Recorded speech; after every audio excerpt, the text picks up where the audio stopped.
فرصة ذهبية لإنصاف علم المصريات وللمصريين وللسياحة، لتنشيط السياحة والإنصاف المصريين القدماء، الناس الممددين في المقابر بتاعتهم اللي كل من هب ودب بتكلم عليهم. ده الوقت فعلا ان انت تنصف عظم التربة. مبدئيا انا مش هتكلم عن الانجليزي بتاع دكتور زاهي حواس، احنا مصريين يا جماعة، احنا مش مضطرين ان احنا نتكلم اكسنت صح، لا، احنا كل اللي احنا محتاجينه ان احنا نتكلم انجليزي صح في العموم علشان الناس تفهمنا. نخش في صلب الموضوع. يبدأ البودكاست وجو روجن يفتح مع الموضوع والكلام يبدأ يروح ويجي عن الاهرامات. فدكتور زاهي حواس يقول له لا، الاهرامات ده اللي بناها المصريين، وانا اكتشفت مقابر للعمال المصريين، وعرفت انا عرفت ازاي بننقل الحجارة المصرية من مكان لمكان، وازاي هي بالحجم ده اتنقلت، وكل الطرق والادوات اللي انا اكتشفتها.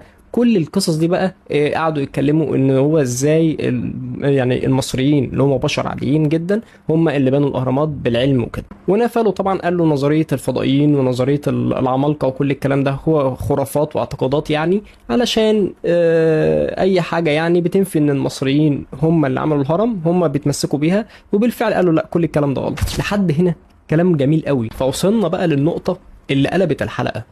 يا دكتور زاهي، فين مصادرك وادلتك على الكلام اللي انت بتقوله ده؟ هنصدقك ازاي؟ يلا بقى يا دكتور زاهي، اخبط جو روجن رصاصة الرحمة واثبت له ان كل الكلام بتاع الفضائيين ده كذب. فدكتور زاهي حواس رد عليه برضه بصيغة انا وانا، وكل ده ظهر بسببي، وكل الادلة دي بتاعتي، وانا اللي اكتشفت كل ده.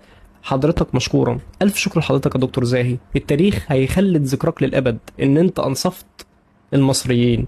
ممكن حضرتك تورينا الأدلة اللي حضرتك عارفها وبتثبت بيها كل الكلام ده؟ يرد عليه دكتور زاهي حواس يقول له الأدلة بتاعتي في كتابي. تمام، يعني يلا طلع لنا الكتاب. قال له لا، ما هو الكتاب ده كتاب PDF إلكتروني. قال له طب هو فين الكتاب؟ قال له الكتاب على اللابتوب بتاعي. قال له طب ممكن ناخد منه نسخة اونلاين، يعني فريق الإعداد بتاعنا يطلع النسخة دي لكل الجمهور ونقعد نقرا كل الكلام ده مع بعض؟ قال له لا، مفيش منه نسخة اونلاين، انا محتفظ بيه كPDF كده على اللابتوب بتاعي.